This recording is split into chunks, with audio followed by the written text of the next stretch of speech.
Okay, welcome back to the final part of our 3-part series here on how to gain the great daily advantage. I'm in the midst of giving you the 2x2 formula. Yesterday, we covered the first 2, which was 1, sprint prepping, and 2, getting quality sleep. While both of those sound simple, they make all the difference in the world, and consistent focus should be paid on them. Okay, now the how-to of your morning routine. The first part is kickstart. After your deep and dreamy sleep, you'll need to kickstart yourself into gear, and that is emotionally, physically, mentally, and spiritually. Again, I want to repeat, the specifics of your morning routine is not important. It's only important that you have a predictable routine and that one that you can do automatically without much decision making, and that there's something to kickstart each of these areas. So let's go through them. But know that the choice of what is entirely up to you and your preferences and your beliefs. Physically, some people believe in drinking lots of water in the morning, drinking a special tea, a particular smoothie, stretching, or going for a full workout. Me, coffee. I'm not a morning workout person. The morning is when I am cognitively at my best, and I want to maximize that time. At the end of the day is when I will give my body its hammering. I will do 5 to 7 minutes of some light stretching on the way back to my favorite morning chair from getting my second cup of coffee. But that's just to kind of get the cricks out. No yogis would be impressed with that effort. Emotionally, it's DarrenDaily. That's what puts me in the right frame of mind. It's an emotional reset. It gives me focus on what's right, what's possible, and what's abundant in the world. This is so essential before you let in the rest of the world. Most everything out there is filled with evil, corrupt, criminal, and alarming content. Or it's the tug and pulls of everybody else's drama and solicitations on your attention.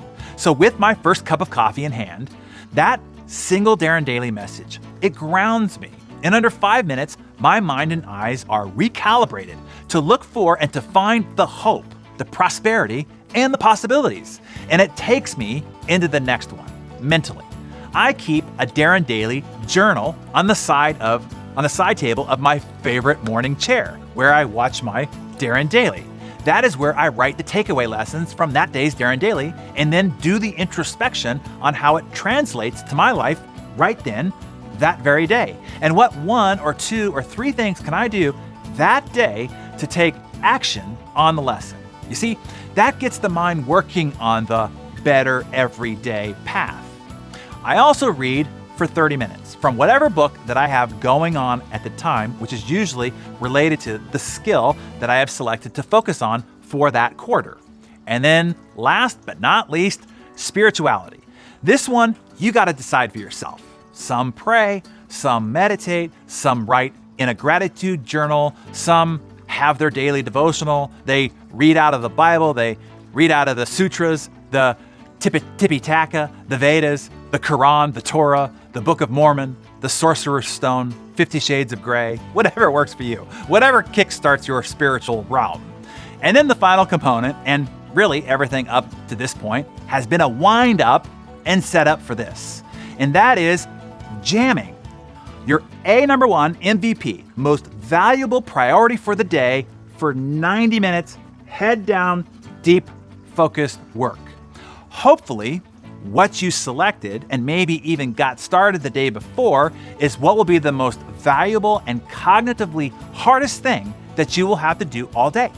Everything that we've done up to this point, everything the day before and everything winding up to this, has been priming you and preparing you for crushing that MVP.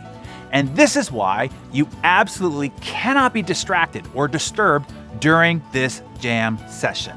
And it won't be the sirens on the outside that will lure you into the rocks, killing your flow state. It will be the ones on the inside, you allowing your monkey brain to compel you to check email, the news, your social channels, or to conjure up all sorts of excuses why you should get a load of laundry started, organize your desk first, finish your expense reports, or start with something trivial first to avoid the hard but vital MVP project. If you follow this 2x2 formula, you will then put yourself into what is called beast mode. so that you can focus on one undistracted, single-focused effort on one major project for 90 minutes. You will move the needle of progress and achievement outcomes more than most people will produce all day. You are always in a state of multitasking in fits and starts and constant interruption and distraction from the outside world and from inside. But for this 190 minutes, it's nothing but beast mode in flow state. Now, I have to confess that I do all that I've talked about thus far in my bathrobe, in my favorite morning chair. And you can do that if you get up at 5 a.m. or earlier. So now it's barely 7 a.m. by the time I have done all of this. And then I get up, I pet the dog, I high-five the wife, I take a shower, I get dressed, and then I go into my office. My dirty little cheat here is I will do another 90-minute jam session before I open up email or the rest of the world into my primed sacred flow state. Now, I haven't just progressed further than what most people will do all day.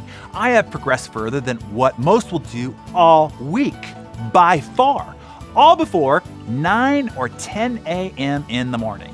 As I heard Robert Brault say, one of the keys to success is to have lunch at the time most people have breakfast. And not just one day a week, every work day of the week. So, you wanted to know my secret. How do I essentially output the equivalent of a 50,000-word professionally published book every 60 days? Which, by the way, is less than 1/3 of all the content and marketing that I have to produce, lead my team, globetrot, and vacation abundantly. This is it. It's all because I have created and protected this great daily advantage vigorously. And now, so can you. You have the formula. And to review it, it's a lot simpler than you think, but apparently for many, it's not easy to stick to. The first two is sprint prep, get quality sleep. The back two is kickstart and jam. If you make it any more complicated than that, you probably won't be able to stick to it. Make sure that you set up your morning ritual to be something that you can do every day for the rest of your life. Not just this week or for a couple of weeks while you're still enthusiastic. Consistency is the key. And the key to that is simplicity. I hope that you got that critical point there. And once again, it is not important what your morning routine is within the framework that I gave you. It is only important that you have one, stick to it, and do it consistently. Then you will have the compound effect multiplying your progress. To help you formulate your own morning routine so that you can gain that great daily advantage, during one of my Jam morning sessions, I prepared for you a blueprint, one that you can use to identify and build your own 2x2 formula morning routine. You can download it below and inspire the rest of the community here. What are the components of your morning routine, or what will they be now? Share that in the comments below.